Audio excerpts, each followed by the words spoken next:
Mesdames et messieurs, nous nous retrouvons pour un nouveau point d'information sur la crise épidémique et la présentation des nouvelles mesures décidées hier en Conseil de défense et de sécurité nationale sous l'autorité du Président de la République. En France, comme partout en Europe, la deuxième vague est là. Nous observons aujourd'hui une progression rapide et très préoccupante de l'épidémie dans tous les pays d'Europe. En Italie, au Royaume-Uni, en Belgique, en Allemagne, sans parler des pays d'Europe centrale, Pologne, République tchèque, qui sont dans une situation très difficile. Nul n'est épargné. Disons les choses clairement, la situation est grave. Elle est grave en Europe, elle est grave en France. La semaine dernière, nous avons décidé de placer l'ensemble du territoire national en état d'urgence sanitaire et d'instaurer un couvre-feu en Île-de-France et dans 8 autres métropoles. Au cours des derniers jours, la situation sanitaire de notre pays a continué de se dégrader. La circulation du virus atteint aujourd'hui un niveau extrêmement élevé. Le nombre de personnes atteintes du Covid s'établit sur les 7 derniers jours à 251 pour 100 000 personnes, c'est-à-dire une progression de 40% en une semaine. Le taux de reproduction du virus se situe autour de 1,35, ce qui concrètement signifie un doublement du nombre de cas en 15 jours. 2 éléments supplémentaires méritent d'être soulignés. D'abord, sont touchées toutes les tranches d'âge, et notamment les plus de 65 ans, chez qui le nombre de cas a triplé en 6 semaines. Une diffusion du virus qui concerne désormais la quasi-totalité du territoire national. Cette progression de l'épidémie nous conduit à étendre les mesures de couvre-feu à 38 nouveaux départements et à un territoire d'outre-mer, la Polynésie. Dans l'ensemble de ces départements et territoires, le couvre-feu s'appliquera de 21 h à 6 h sur l'ensemble du territoire des départements concernés et normalement pour une durée de 6 semaines. Ces règles entreront en vigueur à compter de vendredi minuit. Elles seront les mêmes que pour les métropoles déjà placées en couvre-feu depuis samedi dernier. Cela signifie qu'à 21 h, chacun devra être chez soi et que, sauf exception, tous les lieux, commerces ou services recevant du public seront fermés. Comme pendant la période du confinement, il faudra, pour sortir après 21 h, vous munir d'une attestation prouvant que vous répondez de l'une de ces exceptions. L'attestation et l'ensemble des informations concernant la situation sanitaire et les mesures relatives au couvre-feu sont disponibles sur le site du gouvernement ou en appelant le numéro vert 0800 130 000. S'agissant des départements dont seules les grandes villes avaient été placées en couvre-feu la semaine dernière, j'ai demandé au préfet d'étendre ce couvre-feu à l'ensemble du département. Au total, à compter de vendredi minuit, ce sont 54 départements et un territoire d'outre-mer qui seront soumis à la règle du couvre-feu, soit 46 millions de nos concitoyens. Avec ces mesures, nous poursuivons notre stratégie de riposte graduée et territorialisée. Je vous rappelle que dans les autres départements non soumis au couvre-feu, des mesures de restriction générale s'appliquent partout, notamment l'interdiction des rassemblements de plus de 6 personnes sur la voie publique, ainsi qu'un protocole sanitaire renforcé dans les restaurants. De même, le recours au télétravail a été vivement encouragé dans les entreprises partout où cela est possible. Dans les administrations, les instructions prises prévoient au moins la moitié de la semaine en télétravail, mais exigent le maintien des fonctions de guichet. L'extension de la mesure de couvre-feu à de nombreux autres départements, y compris certains dans lesquels le virus ne circule pas encore autant que dans les grandes métropoles est une mesure préventive que j'assume. Le virus accélère, nous devons anticiper davantage encore la mise en place de nos mesures. Ces mesures sont lourdes, j'en ai conscience, mais je constate aussi qu'elles sont bien respectées. Depuis samedi dernier, les forces de l'ordre ont effectué 32 033 contrôles et prononcé 4 777 verbalisations pour non-respect du couvre-feu. Il est trop tôt à ce stade pour mesurer les effets du couvre-feu. C'est la semaine prochaine que nous verrons s'il commence à réduire suffisamment la circulation virale.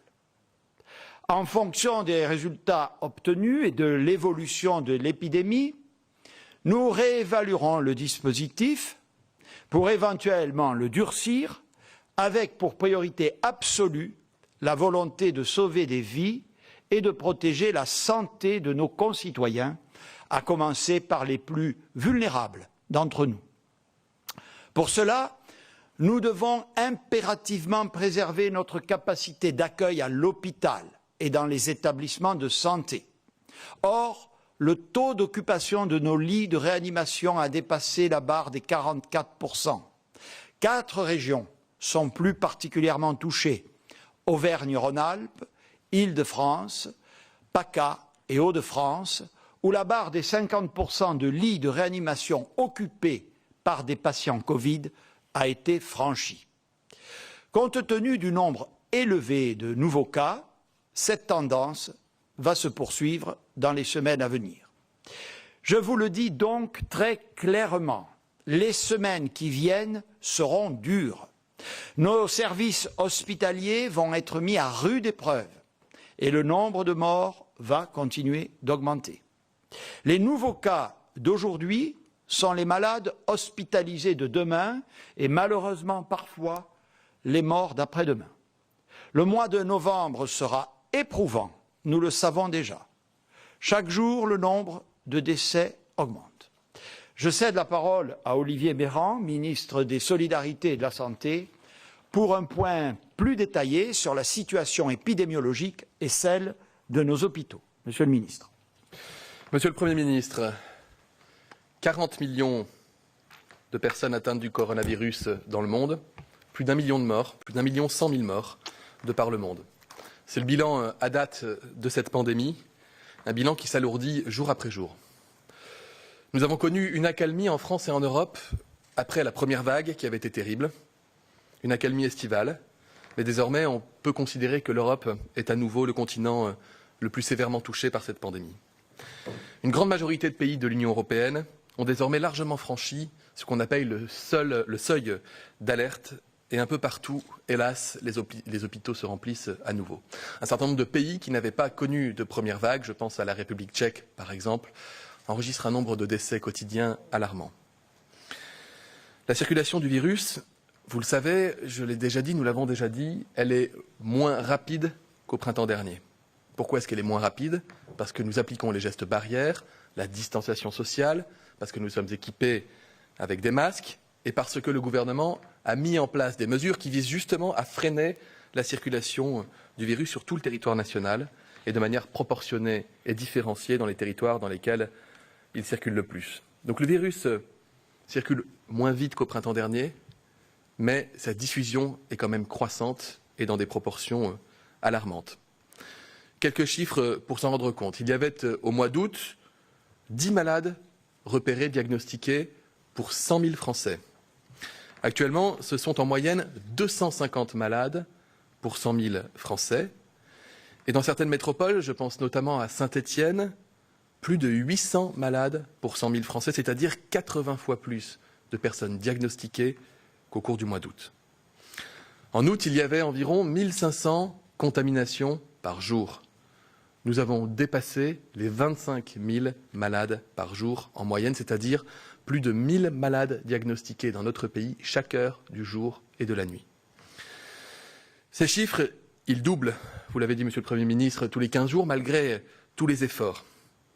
Et ainsi, sans mesures nouvelles là où c'est nécessaire pour freiner l'épidémie, il y aurait dans 15 jours plus de 50 000 malades diagnostiqués chaque jour. Pire encore, c'est en particulier chez les personnes âgées, au-delà de 65 ans, que la dynamique épidémique semble désormais la plus forte depuis quelques jours. Cela même, ces personnes au-delà de 65 ans, qui même s'ils peuvent être en très bonne santé, par ailleurs, présentent le plus grand risque de faire des formes graves. L'impact sanitaire, c'est-à-dire ces formes graves, celles qui nécessitent un recours à l'hôpital, voire dans les cas les plus graves, un recours à la réanimation, cet impact sanitaire, il est réel, il est palpable. Et au-delà des chiffres qui peuvent s'égrener au quotidien, ce sont les appels des médecins et des soignants qui reprennent ce que nous avons connu au printemps dernier. Les appels de ces médecins qui, au quotidien, se battent pour sauver des vies à l'hôpital et qui nous disent faire face à une vague de malades graves qui arrivent par les services des urgences, par le SAMU, et qui remplissent les hôpitaux et les services de réanimation. Il y avait hier près de 2000 malades hospitalisés et plus de 250 patients admis en réanimation. En région Auvergne-Rhône-Alpes, au 15 septembre, il y avait 88 malades en réanimation. Au 2 octobre, il y avait 149 malades en réanimation. Hier, il y avait 360 malades en réanimation. Quand je dis sans mesures nouvelles, la situation s'aggraverait de la même manière.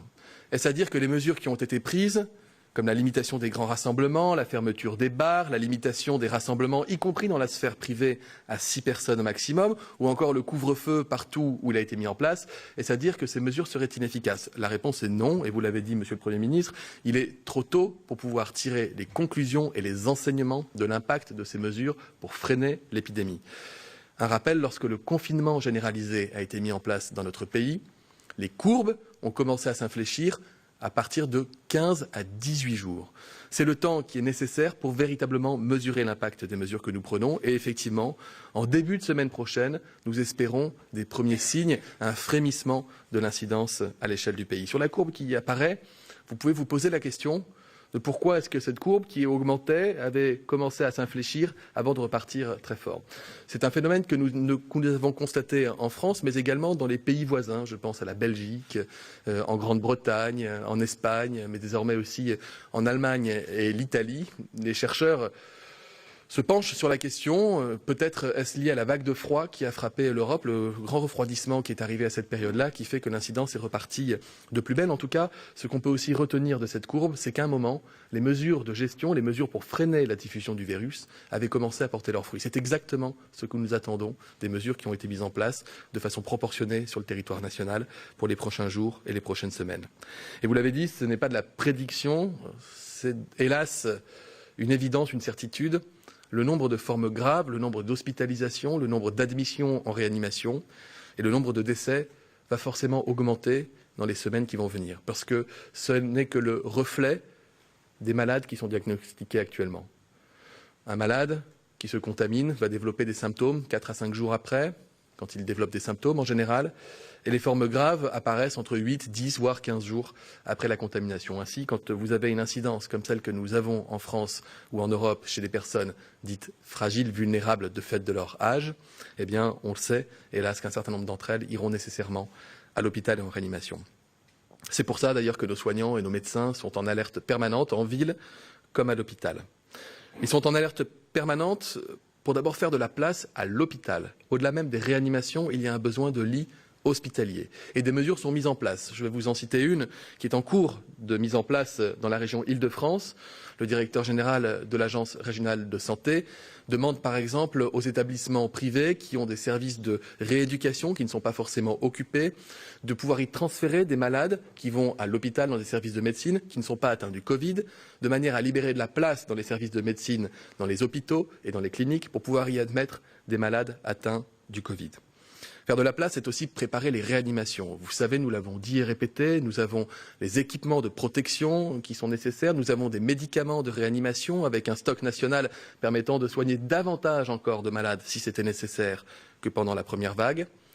Je n'ai jamais caché que l'enjeu majeur était celui des ressources humaines, identifier des soignants, des médecins, des infirmières, des aides-soignants capables à nouveau, comme ils l'ont fait avec leur courage extraordinaire, de venir aider, épauler, renforcer les équipes lorsque cela devient nécessaire. Monsieur le Premier ministre, vous aviez annoncé la semaine dernière des mesures pour majorer les heures supplémentaires pour les aides-soignants, les infirmières, des compensations au cas où des congés ne pourraient pas être pris. Nous avons également, dans le cadre du budget de la sécurité sociale, financé tout ce qui relèverait de l'hébergement, de l'alimentation, des transports, à l'instar de ce que nous avons réalisé pendant la première vague. Nos soignants sont certes des héros qui prennent soin de nous, mais c'est aussi à nous de prendre soin d'eux. C'est également la préparation de la réanimation, ce qu'on appelle la déprogrammation. Quand on veut augmenter les lits de réa, il faut fermer d'autres lits pour les transformer en lits de réanimation. Vous le savez, nous n'avons pas souhaité déprogrammer l'ensemble des soins sur tout le territoire national, contrairement à ce qui avait été fait au printemps dernier, notamment du fait que la progression est moins exponentielle, le virus circule un peu moins vite, et donc cela nous permet d'avoir un peu plus de délai pour pouvoir fonctionner de façon pratique. Chaque hôpital, chaque région, chaque département est doté d'un protocole sanitaire lui permettant de savoir comment agir dès lors que la pression sanitaire monte.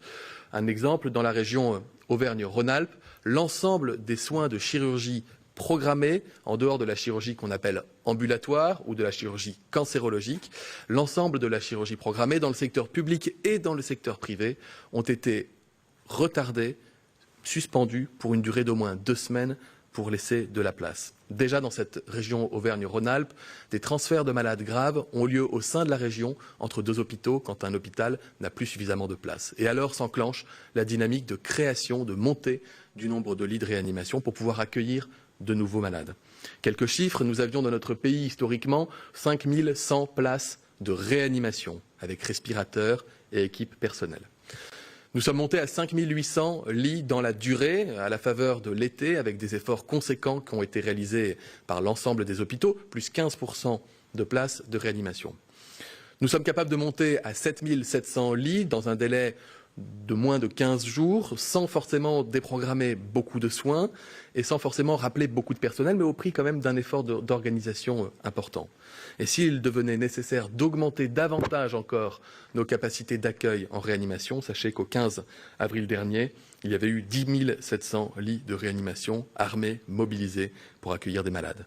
Ce qui ne veut pas dire 10 700 malades du Covid, puisque quoi que nous fassions, nous aurons besoin de lits de réanimation pour des malades qui viennent pour d'autres motifs. En moyenne, au moins 3000 lits sont occupés au quotidien par des gens qui sont en réa pour d'autres motifs. Quand on parle de la préparation du système sanitaire, on parle du système sanitaire dans son ensemble. Et c'est un système qui a su s'adapter et qui sait encore s'adapter, même sous une forte pression épidémique. Par exemple, nous sommes passés en 2 semaines d'1,1 million de tests réalisés par semaine à 1,6 million de tests réalisés au cours des 7 derniers jours. Et le tout sans augmenter les délais, puisque 90% désormais des résultats des tests réalisés sont donnés dans les 48 heures. Un autre exemple de la mobilisation, chaque jour, les agences régionales de santé, le personnel, les équipes qui travaillent au sein des agences, mais aussi au sein de l'assurance maladie et les médecins en ville, sont capables d'appeler 90 000 Français, c'est-à-dire le nombre de gens qui sont contaminés et diagnostiqués pour le coronavirus, ainsi que les cas contacts. C'est un effort sans précédent dans l'histoire sanitaire de notre pays. Enfin, et vous me l'avez déjà entendu dire plus d'une fois, mais je le répète, quand on parle de système sanitaire, on parle des femmes et des hommes qui sont mobilisés au quotidien, les infirmières, les aides-soignants, les laborantins, les biologistes, les médecins, les brancardiers, les ambulanciers. Ce sont eux qui prennent soin de nous, et quand je dis que nous devons prendre soin d'eux, j'ai dit que le gouvernement faisait sa part, mais c'est aussi à chacun de nous qu'il revient comme citoyen de faire preuve de solidarité, de faire attention dans notre quotidien, de ne pas prendre de risques, de ne pas exposer les personnes autour de nous au risque de contamination. C'est ainsi que chacune et chacun d'entre nous, Français citoyens, pouvons aussi accompagner nos soignants dans la lutte qui a débuté et qui sera longue contre cette épidémie. Merci beaucoup, Monsieur le Ministre. Je veux à mon tour remercier une fois encore tous les soignants, les équipes techniques, les laborantins, les personnels administratifs et finalement l'ensemble de cette chaîne de santé, de la médecine de ville aux établissements de soins qui sont en première ligne depuis mars dernier et qui sont à nouveau mis à rude épreuve. Je dis également ma gratitude aux collectivités territoriales impliquées dans la mise en œuvre des mesures de restriction, mais également dans les indispensables actions de communication et de prévention, notamment vis-à-vis des publics vulnérables ou fragiles.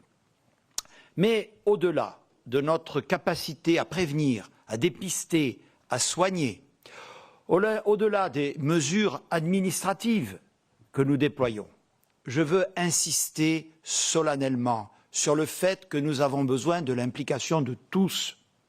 On ne cesse de le dire et de le répéter, mais je le fais encore car c'est une conviction profonde. La clé de cette lutte contre l'épidémie est plus que jamais entre les mains de chacune et de chacun de nous. Nous détenons tous à notre niveau une partie de la solution.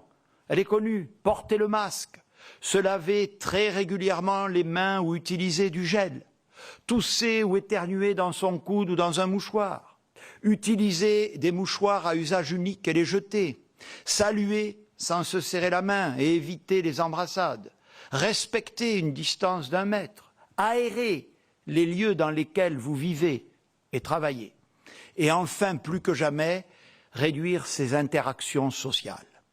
C'est un sujet de responsabilité et de solidarité collective. C'est aussi un enjeu de protection pour tous.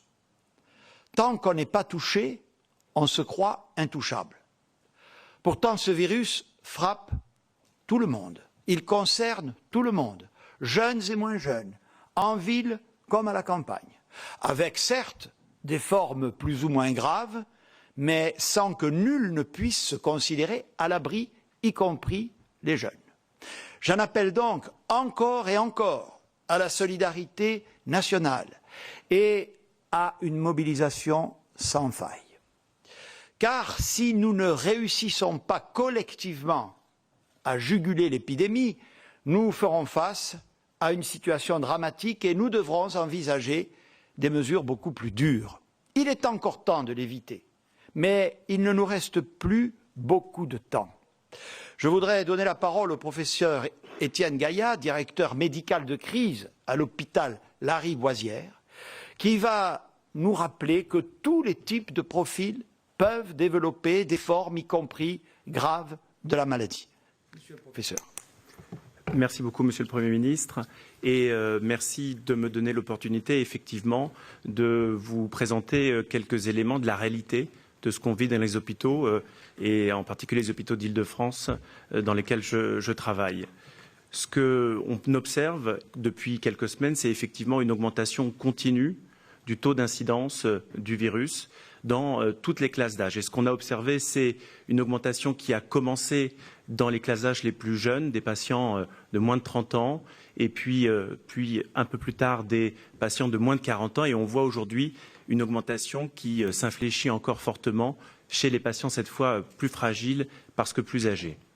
Donc ça nous rappelle effectivement qu'un des moyens efficaces et dont on espère que notamment le couvre-feu portera ses fruits, c'est de limiter la diffusion et la circulation.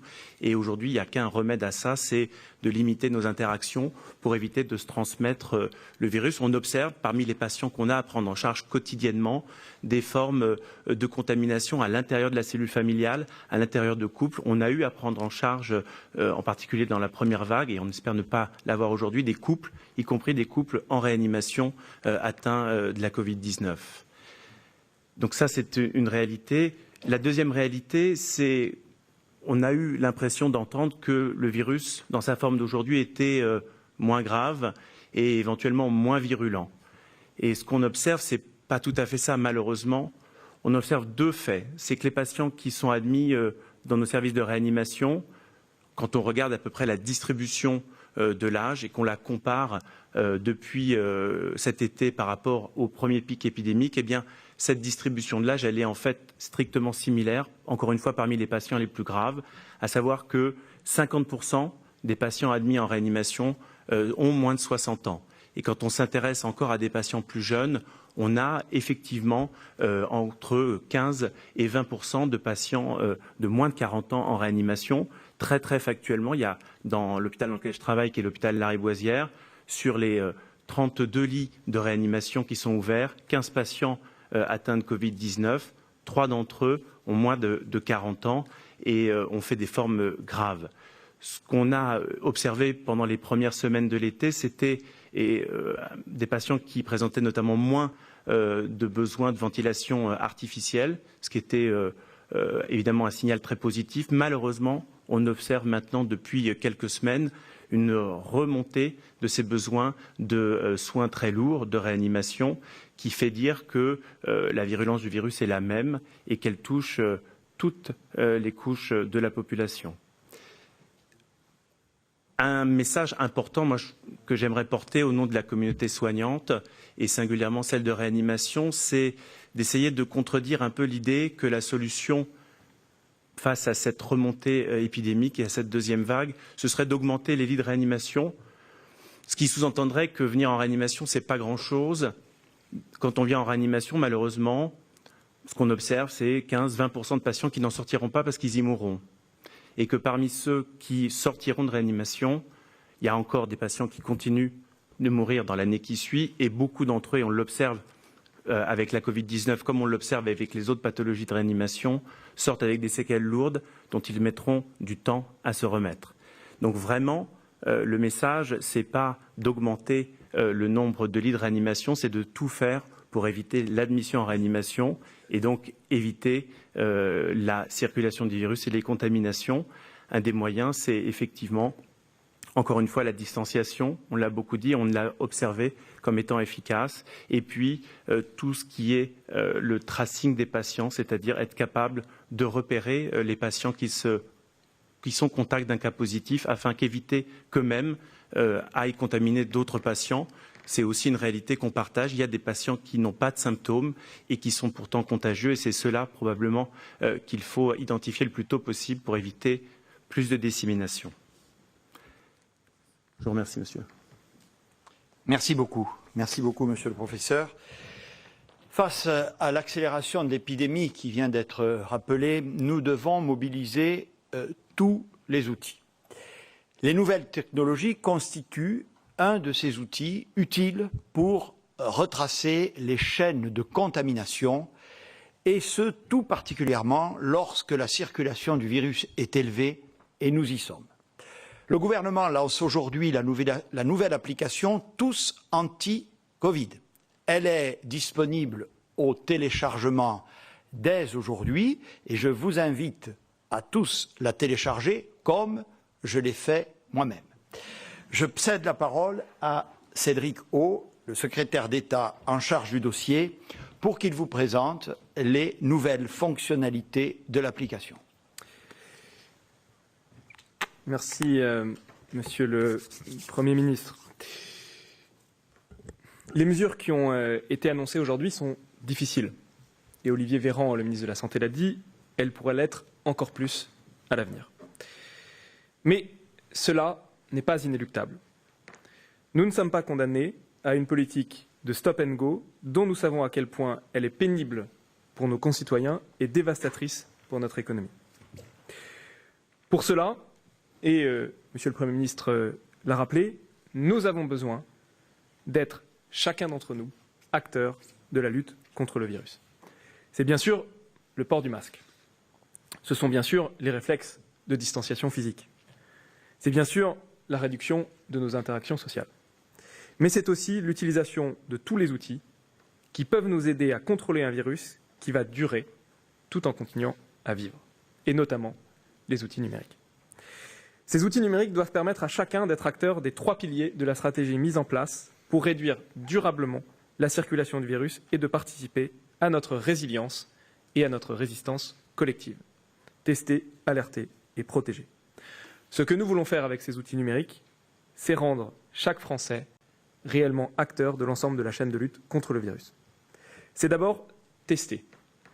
Et je veux rappeler ici l'existence et l'utilité du site dépistagecovid.gouv.fr. Je répète, dépistagecovid.gouv.fr, qui permet à chacun de trouver facilement un laboratoire près de chez soi et d'être informé des temps d'attente. Il ne faut pas renoncer à se faire tester parce que l'on pense qu'on ne sait pas où aller ou que c'est trop long. Cet outil, développé avec les équipes du ministère de la Santé, vous facilitera la vie si vous devez vous faire tester et surtout vous permet, en remontant vos informations sur les temps d'attente, de partager une information précieuse pour tous. C'est aussi alerter.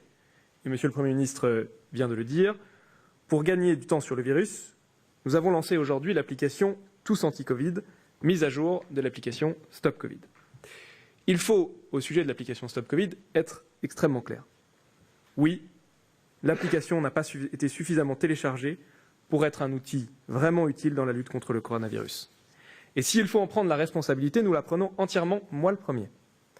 Mais cette adoption insuffisante est aussi, malheureusement, collectivement, une opportunité manquée. Personne ne se réjouit de devoir fermer les restaurants, les bars ou encore les salles de concert et de cinéma.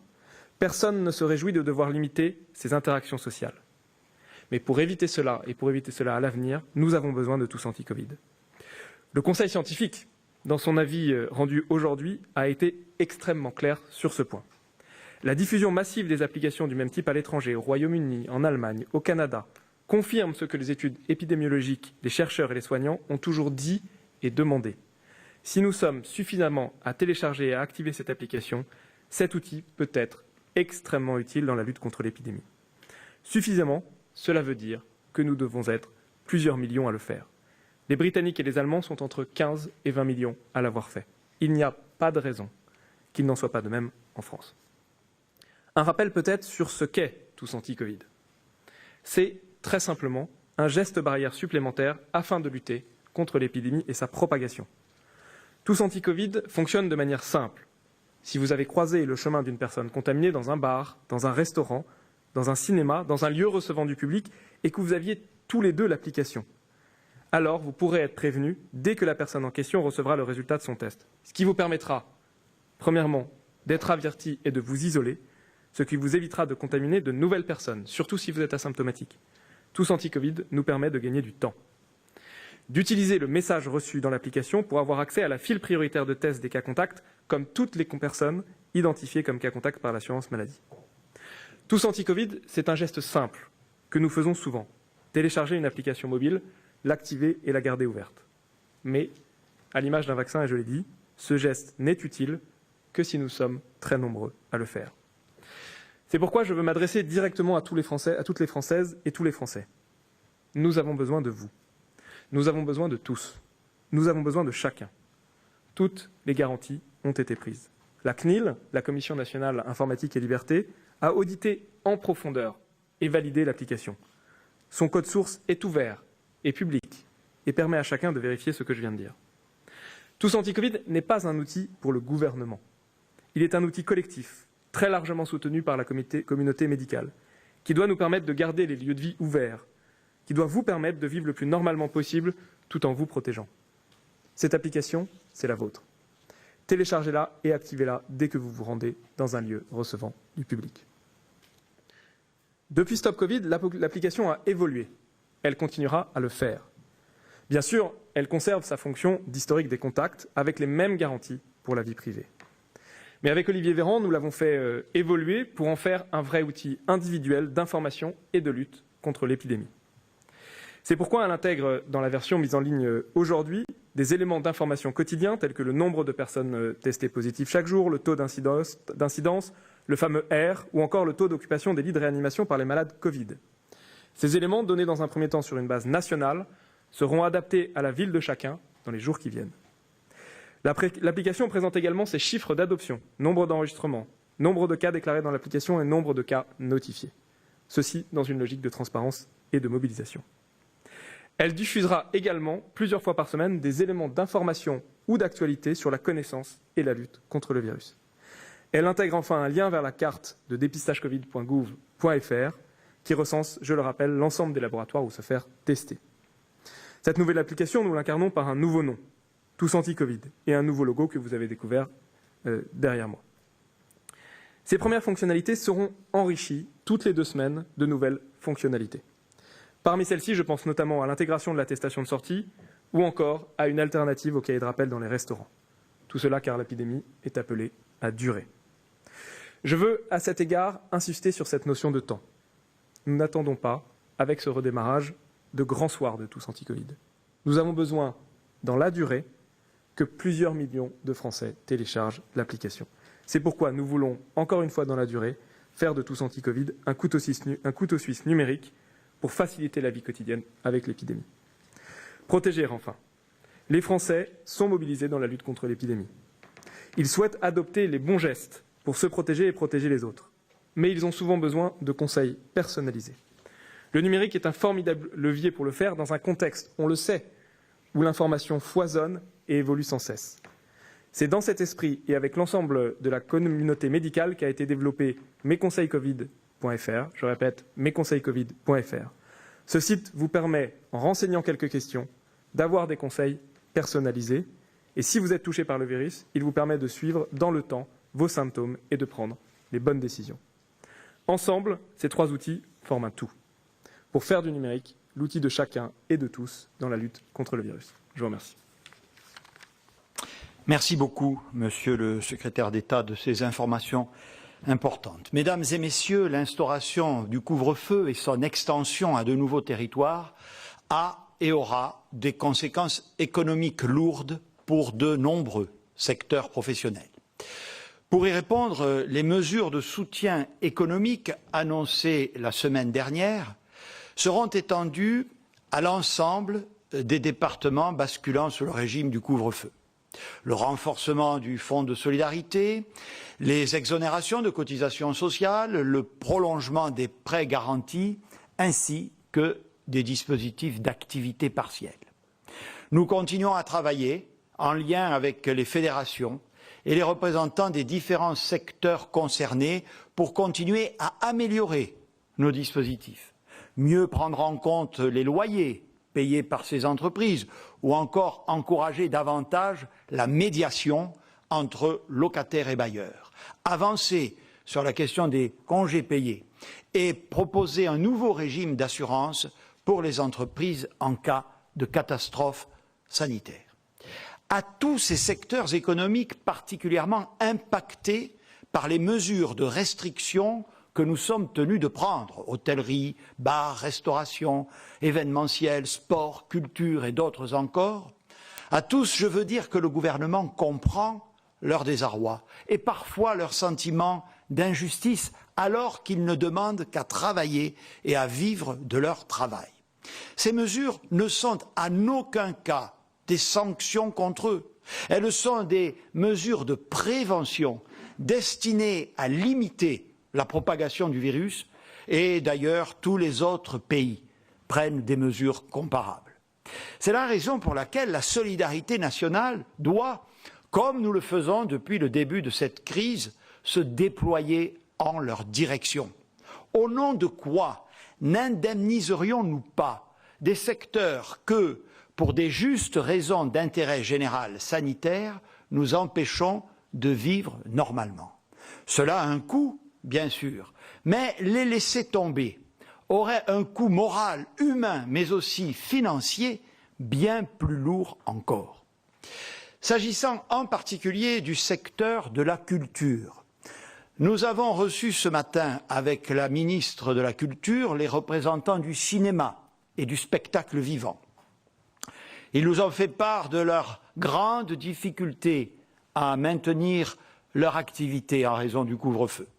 Nous avons travaillé ensemble à des dispositifs de soutien spécifiques pour faire en sorte que les salles de cinéma ne ferment pas partout en France, que les salles de spectacle puissent rester ouvertes le plus possible, pour préserver l'accès à la culture essentiel en cette période de crise, comme nous faisons tout pour maintenir l'accès à l'éducation pour nos enfants. La ministre va vous présenter les mesures que le gouvernement a décidé d'engager en faveur du secteur culturel. Voici donc Madame Roselyne Bachelot.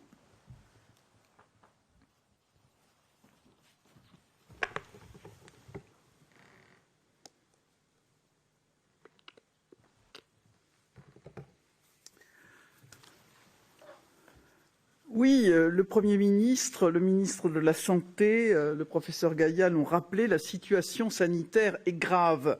Et la mesure de couvre-feu qui a été annoncée par le président de la République doit nous aider à affronter collectivement cette deuxième vague, à stopper la propagation du virus et à mieux protéger chacune et chacun d'entre nous. Vous l'avez dit, Monsieur le Premier ministre, cette mesure de santé publique et de protection a un impact très fort sur le monde de la culture, à nouveau particulièrement atteint. En effet, l'essentiel du spectacle vivant et du cinéma se déroule en soirée. Dès mercredi soir, j'ai échangé avec les professionnels du spectacle vivant et du cinéma, comme je le fais avec l'ensemble du secteur culturel depuis ma prise de fonction, individuellement et collectivement. J'ai également eu à cœur d'évoquer la situation avec plusieurs élus locaux concernés. Et j'ai souhaité réunir mardi prochain les associations d'élus dans le cadre du Conseil national des territoires pour la culture. Vraiment, je tiens à saluer les efforts qui ont été faits par les professionnels de la culture, extrêmement engagés à maintenir le lien avec le public et qui sont en train de s'adapter, de trouver des solutions dans ce contexte nouveau. L'État sera à leur côté pour surmonter cette crise et les accompagner dans leurs efforts d'adaptation et d'innovation. Ce soutien est extrêmement important et sa nécessité est partagée par l'ensemble des Français. Chacun a besoin, nous avons besoin de culture et peut-être encore plus durant cette crise qui a affecté notre capacité à nous rassembler. Et les mesures que je vais évoquer sont essentielles, elles vont permettre de préserver l'accès de tous à notre culture. Bien entendu, je souhaite d'abord confirmer que le renforcement des mesures transversales que vous avez décrites, Monsieur le Premier ministre, et qui ont été annoncées par Bruno Le Maire jeudi dernier, toutes ces mesures vont s'appliquer à l'ensemble du secteur culturel et notamment au spectacle vivant et au cinéma. Cela veut concrètement dire que la culture est éligible au fonds de solidarité, aux exonérations de charges sociales, à l'activité partielle lorsqu'elle est nécessaire, aux prêts garantis par l'État, ainsi qu'à toutes les mesures d'accompagnement. Pour ne pas que le secteur culturel s'effondre, le gouvernement a décidé de prendre également des mesures spécifiques complémentaires. S'agissant du spectacle vivant, ce sont 85 millions d'euros d'aide qui vont être débloqués.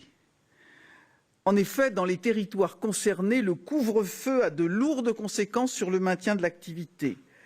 Les structures adaptent les horaires, mais évidemment, elles ne rencontrent pas forcément leur public.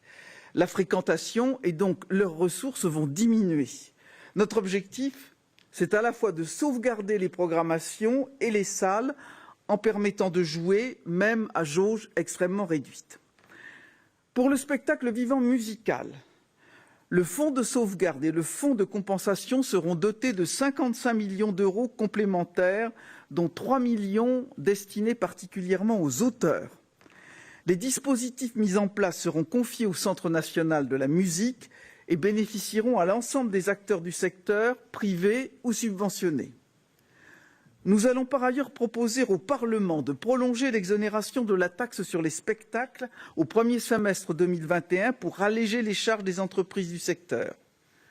Pour les autres champs du spectacle vivant, notamment le théâtre, y compris les auteurs, une enveloppe complémentaire de 20 millions d'euros sera mise en œuvre pour accompagner le secteur privé comme le secteur subventionné, y compris les auteurs. Enfin, pour ne laisser personne de côté, début septembre, le ministère de la Culture a mis en place un fonds d'urgence spécifique et temporaire de solidarité aux artistes et techniciens du spectacle qui n'entrait dans aucun autre dispositif. Nous allons l'abonder, le doubler pour atteindre 10 millions d'euros. Deuxième secteur de la culture particulièrement touché, le cinéma. Avec le couvre-feu, les 2 séances du soir de 20h et de 22h ne peuvent plus se tenir. Or, ces 2 séances représentent la moitié du chiffre d'affaires des salles. Notre objectif est de faire en sorte que les cinémas ne ferment pas, que le public puisse continuer à aller voir des films. Pour cela, il faut que les sorties de films soient maintenues sur l'ensemble du territoire, malgré les risques économiques importants pris par les distributeurs. Au total, les mesures qui vont venir en soutien de l'activité du secteur cinématographique représentent 30 millions d'euros. Pour cela, nous mettons en place 4 mesures. La création d'un complément de prix sur chaque billet en zone de couvre-feu, pris en charge par l'État, et reversé aux distributeurs pour alléger les risques qu'ils vont prendre. Un bonus renforcé du soutien automatique généré par les distributeurs pendant les 6 semaines de couvre-feu. Nous doublerons également le barème normal du soutien automatique pour les producteurs sur cette même période jusqu'à 1,5 million d'entrées. Et enfin, le fonds de compensation des pertes des exploitants sera parallèlement réabondé afin de tenir compte de la perte supplémentaire de chiffre d'affaires que représente le couvre-feu pour les salles de cinéma.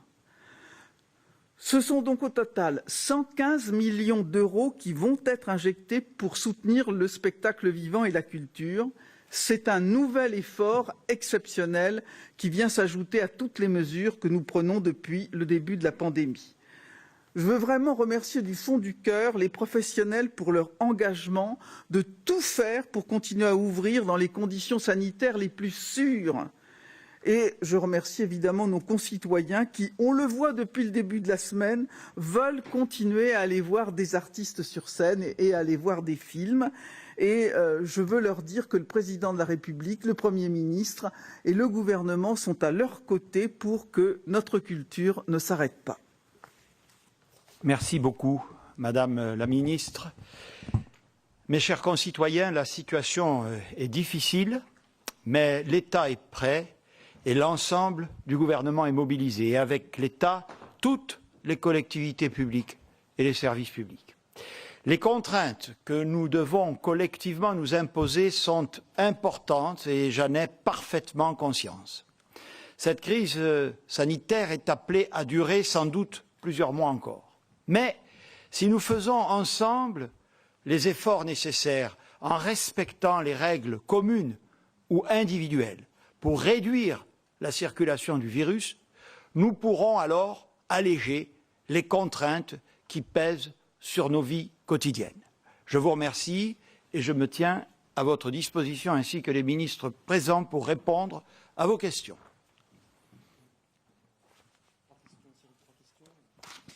Bonjour, Adrien Beck pour Europe 1. Monsieur le Premier ministre, vous avez indiqué qu'au cas où l'épidémie n'arrivait pas à être jugulée, vous devriez mettre en place des mesures plus dures, mais nous ne disposerons pas de beaucoup de temps. De combien de temps estimez-vous pouvoir encore disposer et en fait, avons-nous encore du temps ? Plusieurs questions. Bonjour, Hélène Bonnet pour TF1 LCI. J'ai plusieurs questions. Vous avez dit que le mois de novembre allait être difficile. Est-ce que vous avez des projections qui vous permettent de savoir si on va atteindre un pic de l'épidémie et quand ?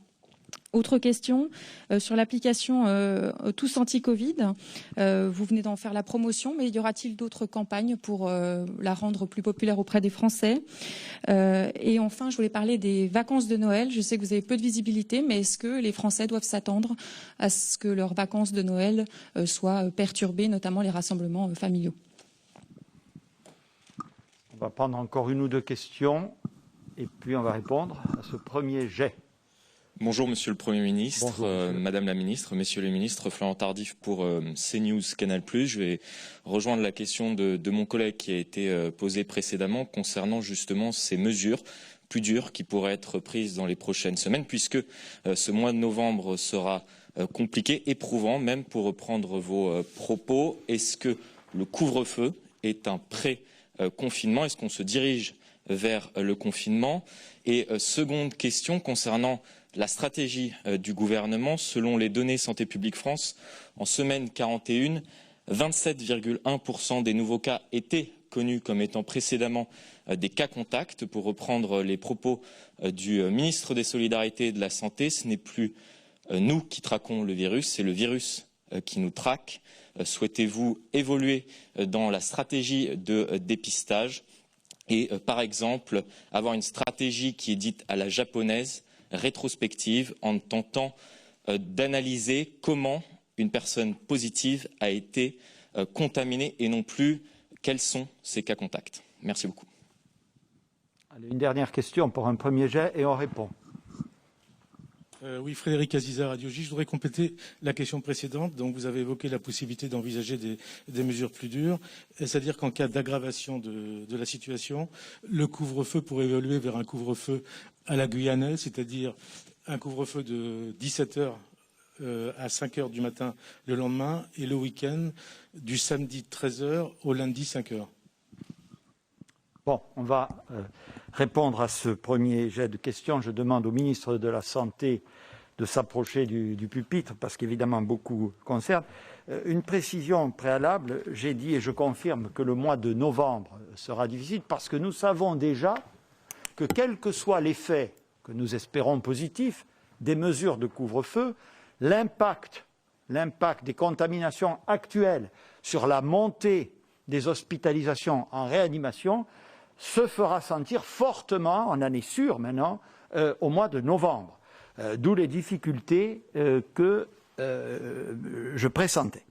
Donc, s'agissant de durcissement des mesures, d'abord, le ministre va compléter mon propos, elles vont évidemment dépendre de l'évolution des données épidémiologiques à partir de la semaine prochaine, de l'intensité de cette évolution, et donc nous nous tenons prêts, comme toujours, à envisager plusieurs scénarios et plusieurs catégories de mesures. Monsieur le ministre. Monsieur le Premier ministre, pour éclairer la réponse à la question qui a été posée, qui est finalement, on a presque tous intégré l'idée du couvre-feu manifestement aujourd'hui.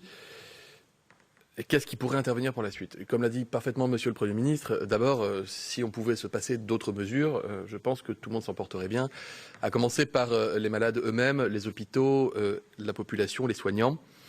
Ça voudrait dire que les mesures que nous prenons ont un impact.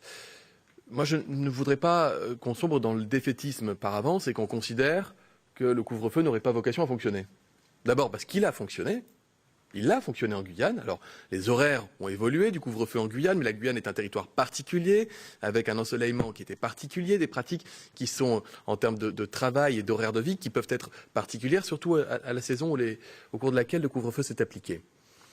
Mais c'est vrai que les horaires ont pu évoluer, c'est passé de 21h à 19h, et puis ensuite à 17h. Le couvre-feu, il a fonctionné dans d'autres endroits à l'étranger. Si on regarde par exemple l'Espagne, l'Espagne a mis en place un couvre-feu à madrilène qui concernait un certain nombre de quartiers du centre de Madrid. Alors, dans le cas de l'épidémie madrilène, c'était très focalisé, très concentré sur certains quartiers. Donc ils ont tapé, entre guillemets, en tout cas ils ont agi fort sur les quartiers les plus à risque et ils ont réussi à obtenir des résultats, notamment par l'entremise du couvre-feu. D'autres pays ont mis en place des mesures qui s'apparentent à un couvre-feu. L'Angleterre a déjà annoncé pour une durée de 6 mois des clôtures précoces des bars et des restaurants sur tout le pays. Et puis enfin, il y a d'autres pays qui ont fait d'autres choix. L'Allemagne fait d'autres choix, même si j'ai entendu la maire de Berlin parler de la possibilité de mesures proches d'un confinement si la situation persistait. L'Italie a mis en place des mesures qui s'apparentent au couvre-feu en Lombardie. Et puis d'autres pays sont allés encore beaucoup plus loin. Je pense à l'Irlande et au Pays de Galles qui ont prononcé un confinement généralisé d'une durée de 2 semaines qui pourrait être étendu plus tard, plus loin. Donc, comment vous dire? Les deux situations ne sont pas forcément comparables les unes aux autres, l'une à l'autre. Par contre, évidemment qu'on s'enrichit les uns les autres et on discute. Cette semaine, j'ai eu plusieurs de mes homologues, mon homologue allemand, anglais, espagnol, italien, au téléphone pour discuter avec eux. Alors, tu as mis ça en place dans tel endroit. Au bout de combien de temps est-ce qu'il y a eu des résultats? Les communautés scientifiques se parlent, au niveau stratégique aussi, au niveau technique. Tout le monde se parle, échange. On continue d'apprendre de ce virus. C'est un virus qu'on ne connaissait pas il y a quelques mois, il y a un peu moins d'1 an. On ne le connaissait pas. Et regardez, à la sortie de l'été, vous aviez encore un certain nombre de gens qui disaient « mais non, le virus a disparu ou il a changé ». En réalité, on continue d'apprendre. Donc, nous espérons que le couvre-feu sera une mesure de nature à permettre de freiner l'épidémie, de préserver nos hôpitaux et de sauver des milliers de vies. Si jamais la situation ne devait pas être celle-ci, alors c'est un Conseil de défense et de sécurité nationale qui se réunit sous l'égide du Premier ministre et du Président de la République. Des propositions sont faites, sont rapportées dans le cadre de ce Conseil, sur la base des propositions qui elles-mêmes émanent de la communauté scientifique, et ensuite les décisions sont prises, quelles qu'elles soient. Sur des Alors, le dépistage à la japonaise, oui, j'ai vu ça, j'ai lu ça aussi, mais je ne l'ignorais pas. Je m'étais aussi entretenu avec mon homologue japonais, figurez-vous, pour discuter de cette stratégie. J'ai discuté tout à l'heure avec le professeur de médecine qui vous a présenté la situation dans son service, et je lui ai posé une question que je pose souvent, que j'ai posée hier à des médecins stéphanois. Où est-ce que les gens qui sont en réanimation se sont contaminés? Où est-ce qu'ils se sont contaminés? La réponse, elle n'est pas simple. N'est-ce pas, professeur? La réponse, elle n'est pas simple. Même quand vous avez un échantillon de 15-20 malades et que vous prenez le temps de décortiquer avec eux où ils ont pu se contaminer, on vous dit parfois ça peut être un mariage parce que vraisemblablement la personne a fréquenté un mariage, donc ça va être là. Parfois, c'est 10 personnes qui vivent dans un 2 pièces et dont une personne était malade, donc on se dit que c'est ici. Mais en réalité, il est extrêmement difficile, d'autant que vous avez plus de la moitié des gens qui sont asymptomatiques. Donc vous avez pu être contaminé à un moment que vous ignorez vous-même totalement par quelqu'un qui lui-même ignorait qu'il était un contaminant. Ce n'est pas une question de faillite ou de déroute ou des systèmes de traçage ou de la communauté scientifique et médicale. En réalité, c'est très dur. Et y compris au Japon, je peux vous dire que c'est très dur. Alors il y a une étude qui est menée par le professeur Fontanet, que vous connaissez. Il a été plusieurs fois il est intervenu en conférence de presse, qui a démarré une étude pour rechercher avec des questions très fines les lieux de contamination et les conditions de contamination de quelques 1500 Français sur tout le territoire national. Ça va nous apprendre des enseignements. Mais je peux vous dire, si c'était votre question, à chaque fois qu'on peut remonter au-delà de la chaîne de contamination, nous le faisons. Et les équipes des agences régionales de santé, les médecins, les infirmières, l'assurance maladie, à chaque fois qu'ils peuvent essayer d'aller plus loin pour essayer de comprendre s'il y avait un foyer de contamination, évidemment, ils y vont. Mais ne croyez pas que ce soit quelque chose où il suffit de claquer les doigts et d'y mettre les moyens. Il y a des réponses que nous n'arrivons pas à avoir et que personne dans le monde n'arrive à obtenir. Peut-être répondre sur les projections en termes de pic épidémique. Là encore, nous avons ce qu'on appelle des modélisations. La modélisation, c'est la capacité à anticiper. On vous a présenté en conférence de presse, vous vous souvenez des courbes ascensionnelles de remplissage des réanimations et des hôpitaux, et ces modèles sont adaptés au fur et à mesure que des nouvelles mesures sont prises. Et je vous ai dit la dernière fois, ce que nous voulons, c'est faire mentir ces courbes. Donc il est sur cette base-là difficile de vous dire quand aura lieu le pic. Finalement, le pic, il aura lieu, ce sera le moment où on aura enregistré l'inflexion de la courbe d'incidence et on commencera à réduire le nombre de cas. Moi, si vous voulez ma réponse idéale, ce serait la semaine prochaine. Ça voudrait dire que les mesures auraient permis d'infléchir la courbe. Je n'en suis pas certain, en tout cas pas dans les proportions nécessaires pour avoir vraiment une diminution franche. Ce que nous voulons, c'est déjà des premiers frémissements d'une réduction de l'incidence au cours de la semaine prochaine.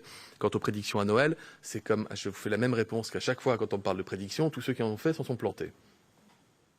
Donc, nous faisons le maximum, sans regarder même la question de Noël, pour protéger les Français dans la période actuelle, dans les semaines à venir, et évidemment dans les mois à venir. Et donc, plus nous agissons, plus nous sommes solidaires, plus nous intervenons contre ce virus, plus nous faisons attention dans nos comportements quotidiens, plus nous avons de chances de pouvoir passer Noël en famille dans les meilleures conditions.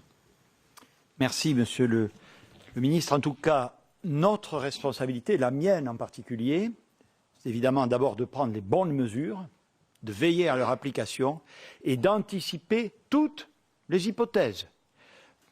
Les bonnes, bien sûr, c'est celles que nous cherchons à réaliser, mais aussi les plus difficiles. Sinon, nous faillirions à notre rôle. Il y avait une question pour tous anti-Covid. Monsieur le secrétaire d'État. Oui, Monsieur le Premier ministre. S'agissant de la communication sur l'application Tous Anti-Covid, d'abord, à partir d'aujourd'hui, l'ensemble des communications du gouvernement sur les gestes barrières intégreront Tous Anti-Covid. Et donc, dans toutes les communications générales du gouvernement, Tous Anti-Covid sera recommandé à télécharger. C'est le premier élément. Deuxième élément, nous travaillons à des campagnes spécifiques sur Tous Anti-Covid, notamment sur les réseaux sociaux qui sont en train d'être travaillés par notamment le service d'information du gouvernement et le ministère de la Santé pour mettre en avant particulièrement le soutien quasi unanime, je pense, de la communauté médicale, mais aussi du secteur de la restauration, du secteur du théâtre vivant, du secteur du cinéma, pour pousser et inciter tous les Français à télécharger ou à activer cette application quand ils arrivent dans un établissement recevant du public. Et nous travaillons particulièrement avec l'ensemble de ces secteurs, je le disais, les restaurants, les bars, les cinémas, les salles de spectacle, pour faire en sorte qu'à chaque fois que vous entrez dans un restaurant ou dans un de ces lieux, il y ait un QR code ou un rappel qui vous rappelle que c'est extrêmement utile d'avoir Tous Anti-Covid pour éviter d'avoir des chaînes de contamination qu'on ne connaît pas. Et pour garder ces lieux ouverts, nous travaillons par ailleurs, j'ai eu l'occasion de le dire, à en faire un outil quotidien pour faire en sorte que cela devienne un réflexe. Et je le dis encore une fois ici, j'appelle tous les restaurateurs, tous les tenanciers de bars, les propriétaires de salles de spectacle, les entreprises qui assurent des cantines collectives à nous aider à rappeler incessamment l'utilité de cette application. C'est quelque chose que nous aurons besoin de faire dans la durée. Nous voulons faire en sorte que nous en parlions et que tout le monde en parle partout, tout le temps. Merci beaucoup, Cédric. Alors, quelques questions supplémentaires, si vous le souhaitez. Je vous en prie, madame. Bonjour. Julia Vaneliste pour BFM TV. Vous évoquiez notamment les vacances de Noël. Là, en ce moment, on est en vacances de la Toussaint. Au vu de ce qui se passe et de la situation qui se dégrade, par rapport au port du masque, est-ce que vous conseillez, en tout cas, est-ce que vous demandez, solennellement ou pas, aux Français de porter le masque le plus possible dans la sphère privée ?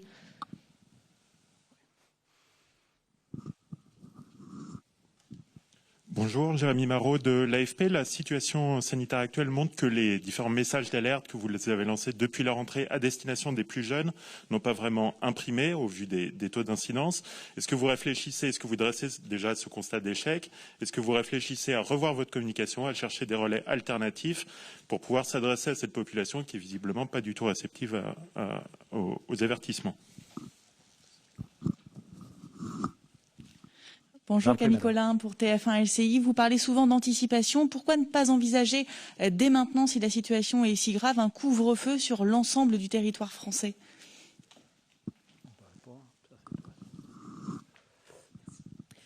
Bonjour, Romain Cluzel pour RMC. Est-ce que vous pourriez nous expliquer les raisons de ce changement de stratégie? Jusqu'ici, le couvre-feu était principalement sur des métropoles, il y avait la région Île-de-France. Pourquoi passer sur des départements? Et je rejoins ma collègue, pourquoi ne pas l'étendre à tous les départements français? Vous disiez que certains départements étaient placés en couvre-feu par précaution. Alors là, toutes ces questions sont cohérentes entre elles, donc on va pouvoir y répondre. J'invite le ministre de la Santé à venir parce que les réponses sont, me semble-t-il, extrêmement claires. Simplement pour BFM TV, le port du masque le plus possible partout, je ne cesse de le dire, donc raison de plus maintenant.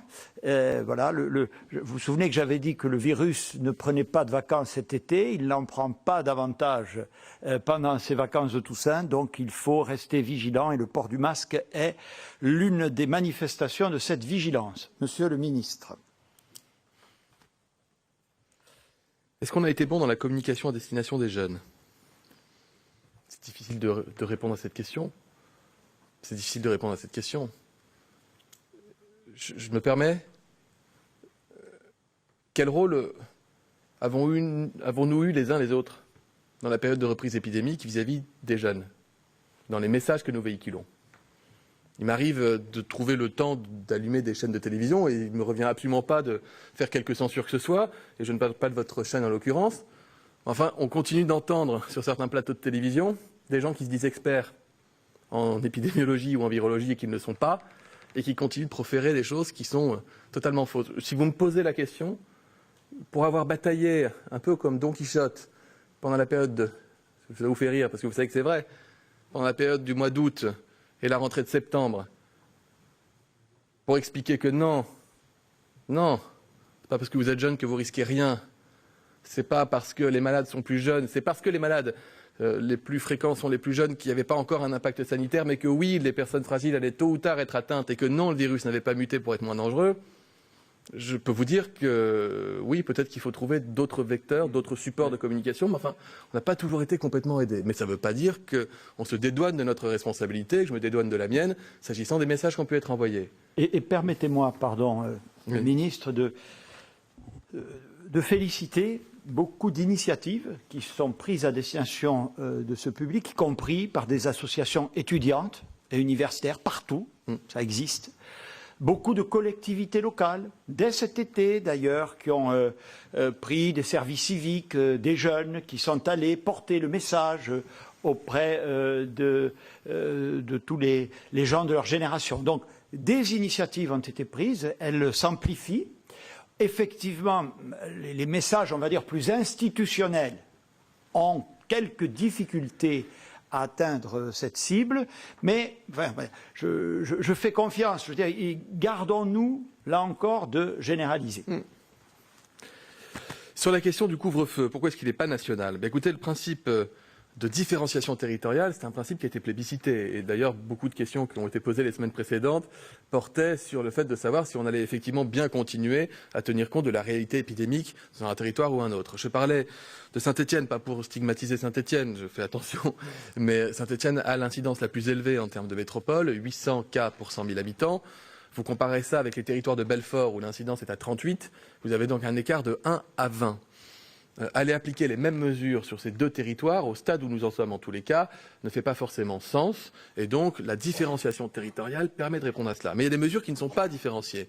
Les gestes barrières, le lavage des mains, la distance, faire attention chez soi, faire attention tout le temps finalement, la limitation des grands rassemblements, la fermeture de certains établissements recevant du public, toutes ces règles sont nationales. Mais ensuite, on les gradue en fonction de la réalité épidémique. Et pourquoi à l'échelle départementale?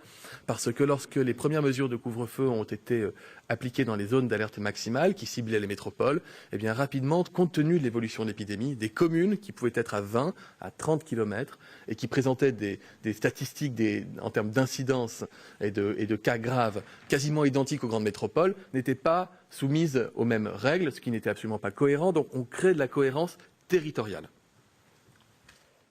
Et je terminerai en vous disant sur ce sujet très important, parce qu'il faut, et vous avez raison de nous poser la question, expliquer et expliquer sans cesse. Le couvre-feu, comme d'autres mesures que nous avons prises, sont des mesures difficiles, lourdes, qui portent atteinte à notre liberté d'aller et venir. Nous sommes dans un état de droit, et c'est heureux. Quand les gouvernements prennent des mesures de cette nature, il faut qu'elles puissent en apporter la justification.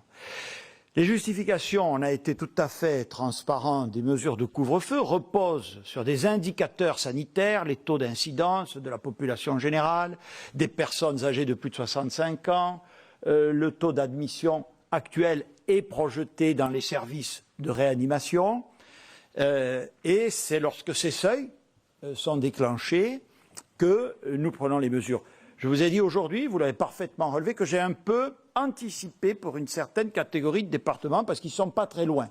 Mais pour autant, le ministre vous a donné la distribution, il faut qu'on puisse être cohérent et justifier, y compris le cas échéant devant un juge, que nous prenons des mesures de cette nature. Donc je pense que nous anticipons, nous avons incontestablement, compte tenu de la gravité de la situation, pris des dispositions fortes pour autant, à la fois pour être justifiées, pour être acceptées, il faut que ces mesures soient proportionnées et adaptées aux réalités.